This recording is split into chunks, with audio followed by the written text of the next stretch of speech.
रहीम अस्सलाम अलैका या सीदी या रसूलुल्लाह व अला आलिहि व सहाबिहि या हबीबुल्लाह रब्बि इश्रह ली सदरी व यस्सिर ली अमरी वहलुल उक़दतम मिन लिसानी यफ़क़हू क़ौली। अज़ीज़ तलबा कराम, जामिया निज़ाम मुस्तफ़ा सल्लल्लाहु अलैहि वसल्लम की ऑनलाइन क्लासेस से एक बार फिर हाज़िर हैं। हम नाहमीर पढ़े थे और नाहमीर में अस्माए आमला की बहस हमारी चल रही थी कि कौन से इसम आमिल होते हैं और क्या अमल करते हैं। तो आज हम अगला इसम पढ़ने जा रहे हैं, इसम मुदाफ़।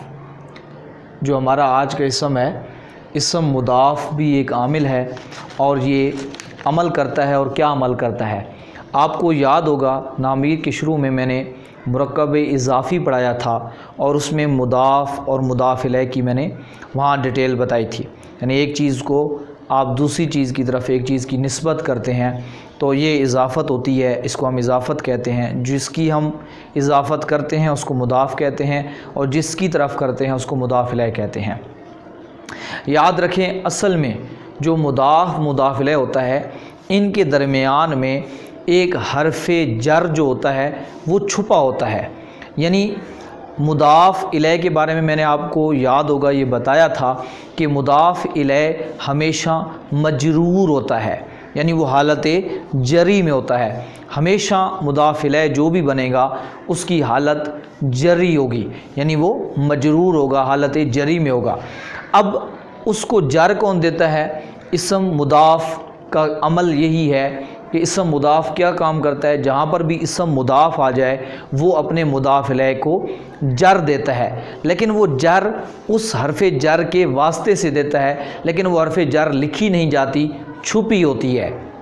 बस यही फ़र्क है जार और मजरूर में और इसमें, क्योंकि जार मजरूर जो होता है उसमें हरफ़े जर सामने पड़ा होता है और फिर वो उसके बाद जो इसम आता है वो उसको जर देता है।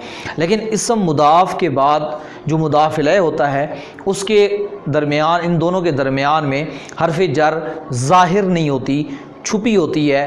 तो इसम मुदाफ़ इलैह को जर देता है लेकिन हरफ़े जर के वास्ते से, लेकिन वो हरफ़े जर मुक़द्दर होती है, यानी छुपी हुई होती है। तो इसकी तारीफ़ हमारे सामने यही निकल आती है कि हरफ़े जर छुपे होने की बुनियाद पर एक इसम की, एक कलमे की जो दूसरे कलमे की तरफ हम इज़ाफ़त करते हैं, इसको हम क्या कहते हैं? अपना एक कलमे की दूसरी कलमे की तरफ निस्बत करते हैं, इसको हम इज़ाफ़त कहते हैं। और जो उस पहला होता है उसको इसम मुदाफ़ कहते हैं। तो यानी जिसकी आप इज़ाफ़त करते हैं उसको इसम मुदाफ़ कहते हैं। अब अमल भी आपने देख लिया, इसका मतलब भी देख लिया। अब देखें, जो हर्फ़ मैंने कहा ना, मुदाफ़ इलैह के दरमियान हर्फ़ छुपा होता है, वो ज़ाहिर नहीं होता। वो 3 हरूफ़ जार हैं, यानी उनमें से कोई एक छुपा होता है। अभी मैं आपको बताता हूँ उस एतबार से, यानी वो क्या छुपा होता है? या तो मिन छुपा होता है, या फिर फ़ी छुपा होता है, या फिर लाम ज़ेर ली, जो यानी लाम ज़ेर ली हरफ़े जार जो है, यानी लाम हरफ़े जार छुपा होता है। यानी ये 3 हरूफ़ जारा जो है इज़ाफ़त के अंदर मुदाफ़ इलैह में इस्तेमाल होते हैं। अब जब मिन छुपा हो तो उसको हम कहते हैं इज़ाफ़त मिन्नी, और अगर फ़ी छुपा हो तो हम उसको कहते हैं इज़ाफ़त फ़ीवी। अगर लाम छुपा हो तो उसको हम कहते हैं इज़ाफ़त लामी। अब हमें कैसे पता चलेगा कि यहाँ मिन छुपा है या फ़ी छुपा है या लाम छुपा है? तो अभी वो बता देता हूँ कि अगर मुदाफ़ इलैह, यानी जो मुदाफ़ है, मुदाफ़ यानी ये जो मुदाफ़ है, जिस तरह कि यहाँ पे मैंने लिखा ख़ातमो मुदाफ़ है, फ़िद्दतिन मुदाफ़ इलैह है। आपको पता है अरबी में मुदाफ़ पहले होता है, मुदाफ़ इलैह बाद में होता है। उर्दू में मुदाफ़ इलैह पहले होता है और मुदाफ़ बाद में होता है। ये बातें मैं आपको बता चुका हूँ। अब देखें, ख़ातम कहते हैं अंगूठी को, फ़िद्दा कहते हैं चांदी को। तो ख़ातम व फ़िद्दतिन, चांदी की अंगूठी। याद रखें, आपने एक चीज़ को नोट करना है, जो मुदाफ़ है, यानी जिस तरह के यहाँ पे अंगूठी है, और उसको देखना है उसका मुदाफ़ इलैह से ताल्लुक़ कौन सा है। यानी अगर वो उसी की जिन्स से है या उसका बाज़ है, यानी उसी का एक हिस्सा है, उसी का जुज़ है, उसी का टुकड़ा है, यानी उसी से बनी हुई है, उसी से, यानी उसी के साथ, यानी वो और ये एक दूसरे के साथ इनका रिलेशन है, तो उस वहाँ पे याद रखें छुपा हुआ होगा मिन। देखें यहाँ पे ख़ातम व फ़िद्दतिन चांदी की अंगूठी, तो इसका मतलब ये हो गया कि अंगूठी किसकी है, चांदी की है, तो यानी अंगूठी चांदी से बनी हुई है। तो इस लिहाज से ये असल में हो गई, यानी ये यूँ है खातमुन मिन फिद्दतिन, तो यानी यहाँ पे मिन छुपा है। इसको हम ये कहते हैं कि जब मुदाफ इलैह की जिन्स से हो तो उस वक़्त मिन छुपा हुआ होता है, उस वक़्त इजाफत मिन्नी होती है। और अगर मुदाफ इलैह की मुदाफ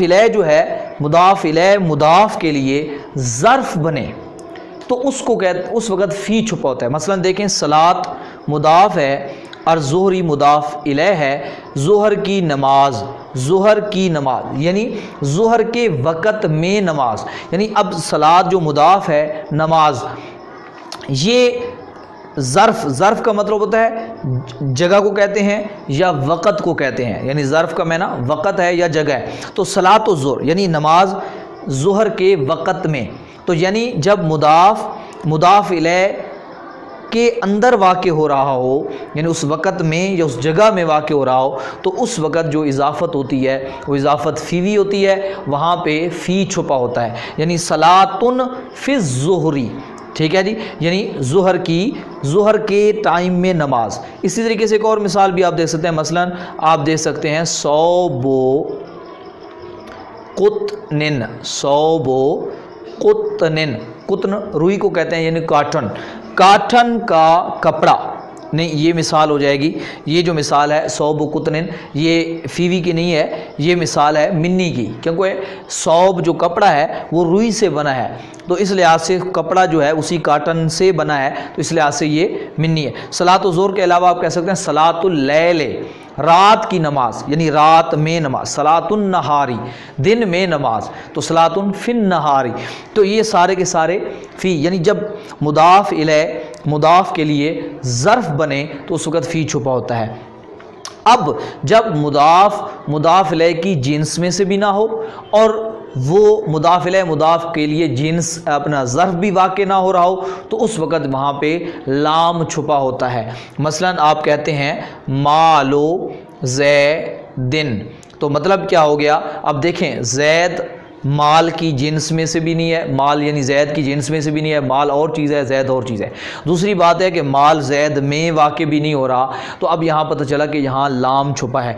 मालुन ले ज़ैदिन, यानी ज़ैद का माल, इस तरह कलम ज़ैदिन, ज़ैद की कलम, किताब व मदरसतिन, मदरसा की किताब, ठीक है जी, किताब व जुनैदिन, जुनैद की किताब। तो अब इस तरीके से जव्वाल व मोबाइल, जुनैदिन, जुनैद का मोबाइल।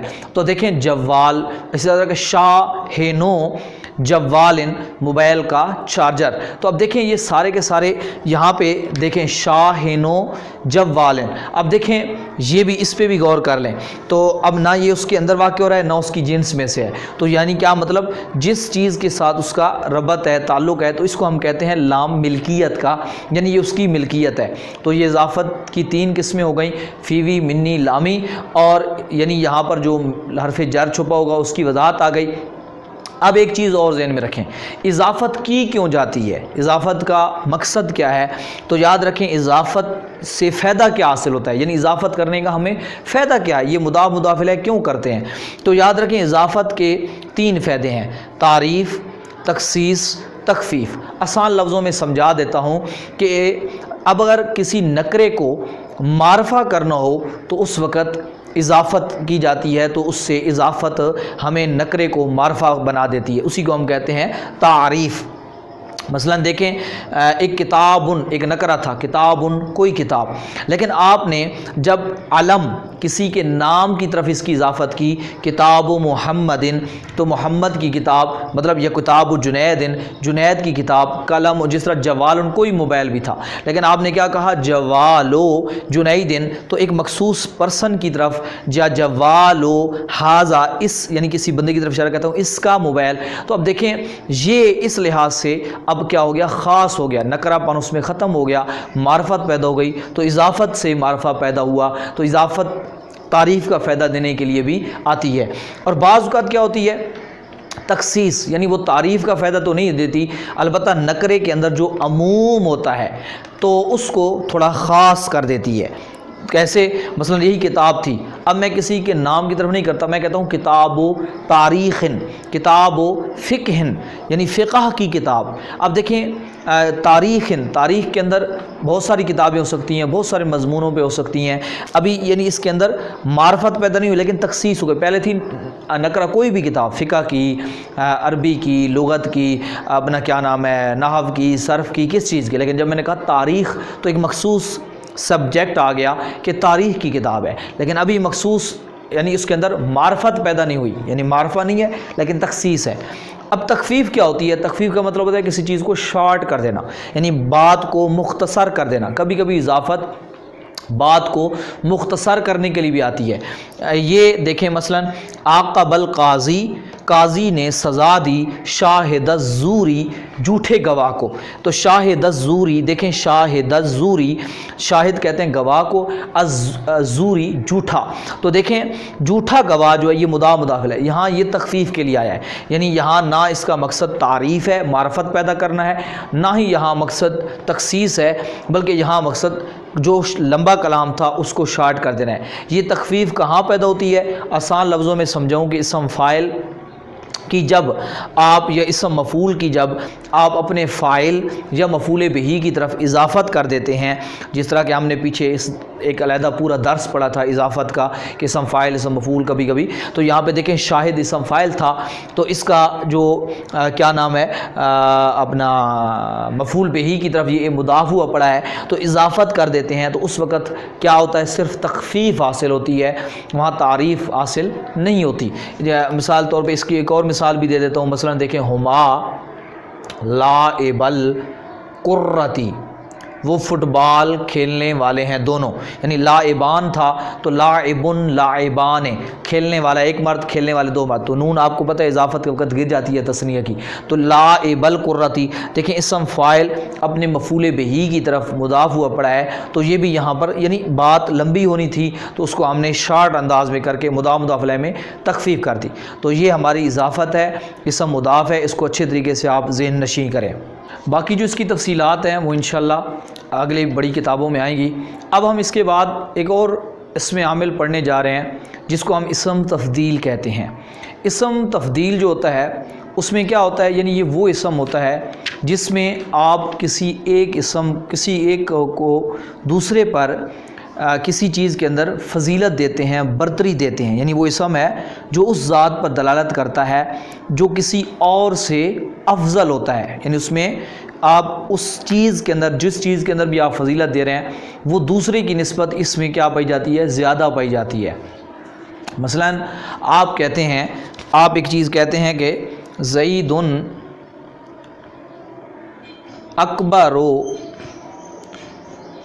अकबरो मिन खालिदिन, ज़ैद खालिद से बड़ा है।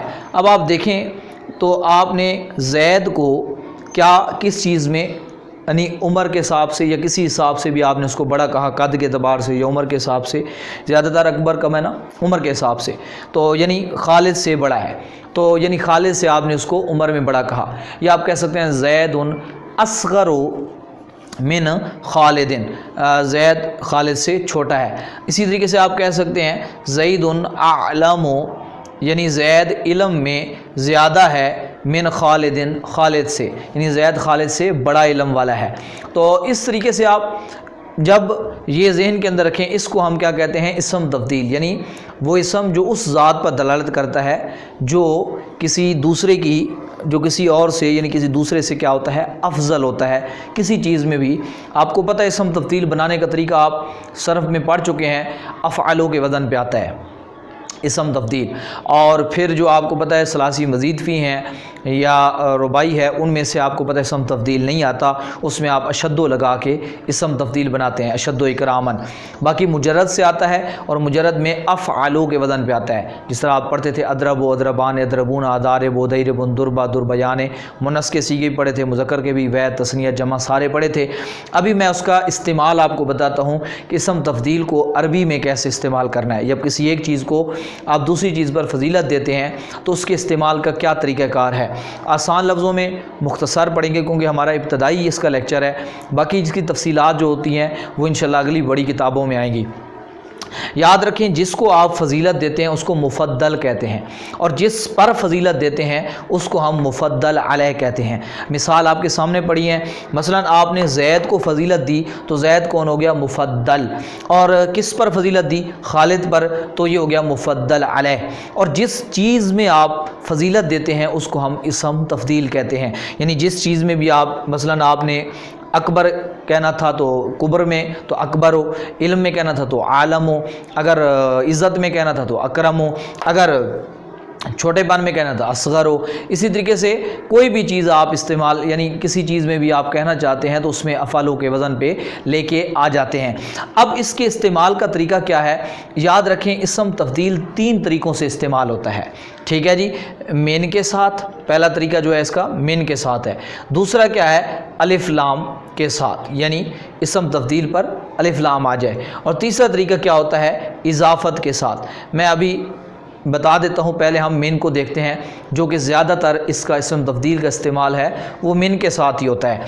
तो उसका अगर आप मिन के ज़रिए इसम तब्दील बताना चाहते हैं, और याद रखें तब्दील 2 तरह की होती है, यानी एक होती है कि आपने उसको सब पर फजीलत देनी है जिसको हम कहते हैं इजाफ़त कुल्ली, और एक होती है इजाफ़त बादी, मतलब अपना तफ़दील कुल्ली, यानी आपने कुल पे फजीलत देनी है, मुकम्मल फजीलत देनी है, इजाफ़त नहीं तफ़दील, यानी फ़जीलत कुल्ली देनी है।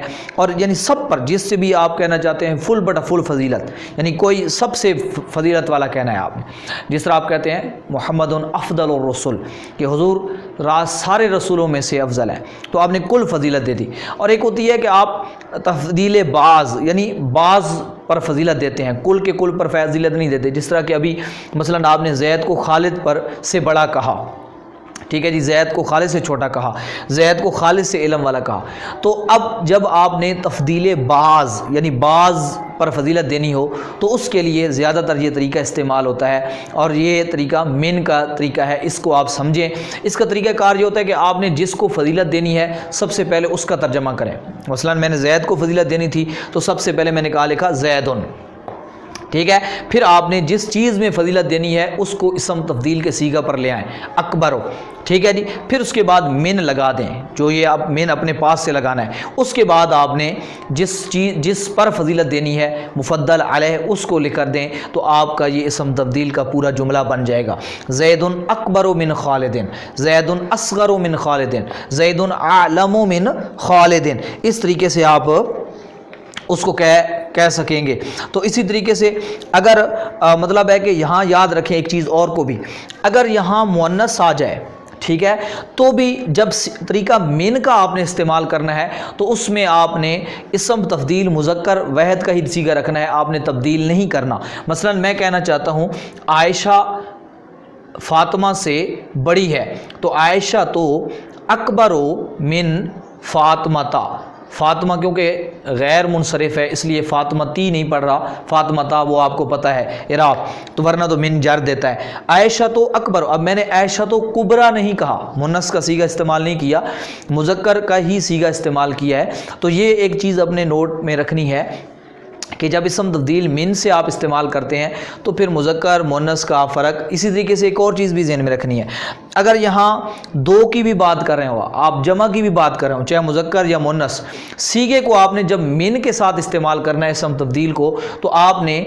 इसम तब्दील का वहद का ही सीगा रखना है, उसमें तब्दीली नहीं करनी। मसलन आप कहना चाहते हैं अल आलिमान, 2 आलिम, 2 आलिम, ठीक है जी, अफ़दलो मिनल जाहिल, ठीक है जी।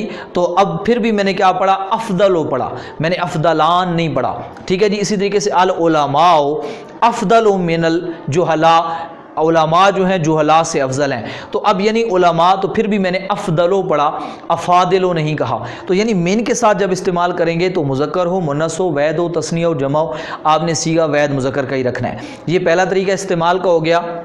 और ये मैंने कहा था तफ्तील बाज़, इसमें फ़जीलत बाज़ी होती है, यानी जब किसी मखसूस को मखसूस पर आप फजीलत देते हैं तो उस वक़्त ये इस्तेमाल करते हैं। एक दूसरा तरीका है, अब दूसरा तरीका है अलिफ लाम का, कि आप क्या करते हैं, आप जो इसम तब्दील होता है यानी बस जो आप किसका जिक्र करते हैं, सिर्फ मुफद्दल का जिक्र करते हैं और इस मुफद्दल अलैह का इसमें ज़िक्र नहीं होता, मुफद्दल अलैह के इस तरीके में ज़िक्र नहीं होता, सिर्फ आप मुफद्दल का जिक्र करते हैं और इसम तफ़दील का, और इसम तफ़दील पे अलिफ लाम लगा देते हैं।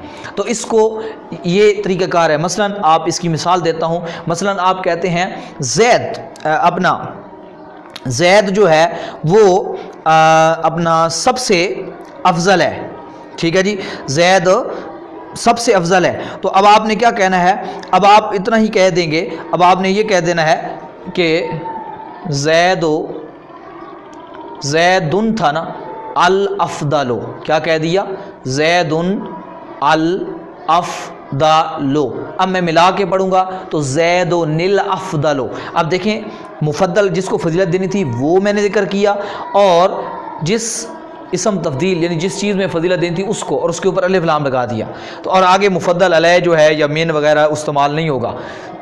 तो ये दूसरा तरीका है ज़ैदुनिल अफ़दलो। क्या मतलब कि ज़ैद सबसे ज़्यादा फजीलत वाला है, यानी कोई मखसूस पर्सन नहीं है, सब पर फजीलत दे रहा हूँ। ये दूसरा तरीका होगा। तीसरा तरीका क्या है कि आप क्या करते हैं, पहले मुफद्दल का जिक्र करते हैं जिसको फजीलत देनी है उसको, और फिर इसम तफ़दील का जिक्र करते हैं, और जिस चीज़ को फजीलत देनी है उस चीज़ का इसमें तफ़दील का सीगा लेना है। लेकिन इसम तफ़दील को के बाद आपने मुफद्दल अलैह का जिक्र करना है, लेकिन दरमियान में मिन नहीं लगाना, इसम तफ़दील पर अलिफ लाम भी नहीं लगाना। बस आप क्या करना है, इसम तफ़दील को मुफद्दल अलैह की तरफ मुदाफ़ कर देना है, इजाफ़त कर देनी है। ज़रा देखें, आपने मसलन क्या कहना है, हमने एक मिसाल देते हैं, नबियो ना अफ़दलुल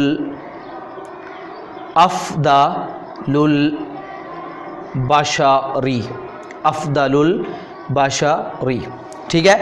अब देखें, हमारा नबी ये हो गया, नबीना हमारा नबी, ये मुहम्मदुन, या आप मोहम्मद भी कह सकते हैं, सैयदना मोहम्मद सल्लल्लाहु अलैहि वसल्लम, हमारा नबी, ये मुफद्दल हो गया जिसको फजीलत दे रहा हूँ। अब इसके बाद इसम तब्दील आ गया अफ़दलो, और फिर अब मैंने इसको अफ़दलुल बशरी यानी इसम तब्दील को मुदाफ़ रखा, और अल बशर जिस पर फजीलत देनी थी यानी मुफद्दल अलैह उसकी तरफ इजाफ़त कर दी है, अफ़दलुल बशरी, नबीना अफ़दलुल बशरी। तो यानी ये तीसरा तरीका हो गया कि आप क्या करते हैं, इसम तब्दील को मुफद्दल अलैह पर की तरफ मुदाफ़ करके इस्तेमाल करते हैं। नबीना अफ़दलुल बशरी, हमारे नबी अफ़दलुल बशर हैं, ठीक है ना जी, यानी सारे बशर इंसानों से क्या है, फजीलत वाले हैं। तो इस सूरत में भी आयशा, तो इसी तरीके से आप कह सकते हैं, आयशा तो अफ़दलुन निसाई, आयशा तमाम औरतों से फजीलत वाली है। खतीजा तो अफ़दलुन निसाई, खतीजा तमाम औरतों से फजीलत वाली है। तो अब देखें, फ़ातिमा तो अफ़दलुन निसाई, फ़ातिमा तमाम औरतों से फजीलत वाली है। तो अब देखें, आयशा अफ़दलुन निसा। तो देखें, ये सारी सूरत हाल आपने अच्छे तरीके से नोट करनी है। यहाँ पर भी एक चीज़ को नोट कर लें कि देखें, आपने चाहे मुज़क्कर ज़िक्र किया नबियोना, ठीक है, या आयशा मुन्नस ज़िक्र किया, आपने सीगा फिर भी वाहिद मुज़क्कर का लगाया। और आपके पास यहाँ इस सूरत में ये भी इख्तियार होता है कि आप अगर मुन्नस लेकर कर रहे हैं उसके साथ मुन्नस का सीगा भी लगा सकते हैं। मसलन आप आयशा तो फ़ुदलन निसा कहना चाहें तो भी कह सकते हैं, आयशा औरतों में से ज़्यादा, सब औरतों से ज़्यादा, यानी मुन्नस का सीगा भी लगाना चाहे, अफ़दलो, अफ़दलान, अफ़दलून, अफ़ादिलो, फ़ैदलुन, फ़ुदला, ये वाहिद मुन्नस का सीगा है, ये भी लगा सकते हैं। अफ़दलो लगाना चाहें तो भी लगा सकते हैं। तो उम्मीद है आपको ये तीनों तरीके इसम तब्दील के इस्तेमाल के समझ आ गए होंगे। तो ये इसम तब्दील इन्हीं तीन तरीक़ों से इस्तेमाल होता है। इसम तब्दील में आप किसी एक ज़ात को जो है वो दूसरे पर फजीलत देते हैं, और ये कई चीज़ों में दे सकते हैं, लेकिन एक चीज़ को आपने नोट कर लेना है। और भी एक तो ये बताया मैंने कि सलासी मुजरद के अलावा इसम तब्दील नहीं आता, उसमें आप अशद्दो लगा के इसम तब्दील बनाते हैं, ठीक है जी। तो मतलब आप कहना चाहते हैं ज़ैदुन अशद्दो एहतरामन, ठीक है जी, एहतरामन। अब आपने देखो ना, इसम यहाँ पे इसम तब्दील नहीं लगाया अहरम हो, क्योंकि अब बात करना चाहते हैं इसम तब्दील की तो यहाँ पे अशद्दो लगा के करेंगे, यानी जो मज़ीद फ़ी से बात करना चाहेंगे तो अशद्दो लगाएंगे। इसी तरीके से अगर किसी भी कलमे में रंग के माने हैं या ऐब के माने हैं या रंग या ऐब पे दलालत कर रहा है तो उस कलमे को भी इसम तब्दील जो है वो अफलो के वज़न पे नहीं आता, उसके अंदर भी आपने अशद्दो, मसलन आपने एक हुमरातन, मसलन ये लफ्ज़ है हुमरातुन, तो सुर्खी यानी सुर्ख रंग को कहते हैं हुमरातुन। अगर आप इसको बनाना चाहेंगे ज़्यादा सुर्ख, आप कहना चाहते हैं बहुत ज़्यादा सुर्ख, ठीक है, तो अब उस वक़्त आप इसको अहमरो नहीं पढ़ेंगे, बल्कि आप क्या कहेंगे अशद्दो हुमरातन, हुमरा तन, यानी क्या अशद्दो के बाद आपने उसको मनसूब कर अशद्दो हुमरत, तो यानी ज़्यादा सुर्ख आप इसका माना पैदा आ गया। इसी तरीके से अगर कोई ऐबी माना है, यानी जिस तरह के काना होना या गंजा होना या कोई भी इस तरह का आयब वाला है तो उसका भी इसम तब्दील अफलो के वज़न पे नहीं आता, ये नोट कर लेना है। यानी चाहे वो सलासी मुजरद भी हो तो आपने उससे जिस तरह का कोई भी, तो आपने ये जहन में रख लेना है। तो इस तरीके से आपने अपने जहन में इसको दोहराना है, समझना है। हर सबक को 2 से 3 बार ज़रूर दोहराया करें, जब तक गलत सबक ना आए पिछलों को दोहराते रहा करें और कोशिश किया करें कि आप जो भी बात बताई जाए उसको कहीं से स्किप ना किया करें, पूरा लेक्चर सुना करें और जितनी भी बातें होती हैं उसको साथ साथ नोट किया करें ताकि आपको बाद में दोहराने में भी आसानी हो। मशक ज़रूर किया करें, उसकी प्रैक्टिस किया करें। अगर कोई चीज़ फिर भी समझ ना आए तो व्हाट्सअप नंबर शो आता है, उस पर सवाल भी कर सकते हैं, यहाँ यूट्यूब पर भी सवाल कर सकते हैं, इंशाल्लाह जवाब देने की कोशिश की जाएगी। और अपने इस सिलसिले के साथ इत्मीनान के साथ मजबूती के साथ जुड़े रहें। और जो लोग दर्स निज़ामी करना चाहते हैं वो हमारा अभी दाखिले शुरू हैं रमज़ान शरीफ के अंदर, तो आप उसमें भी शामिल हो सकते हैं, उन दाखिला ले सकते हैं। बाकायदा तौर पे उसको ग्रुप में शामिल करके आपको जो है वो कोर्स बाकायदा तरतीब से भी कराया जाएगा। अल्हम्दुलिल्लाह रब्बिल आलमीन।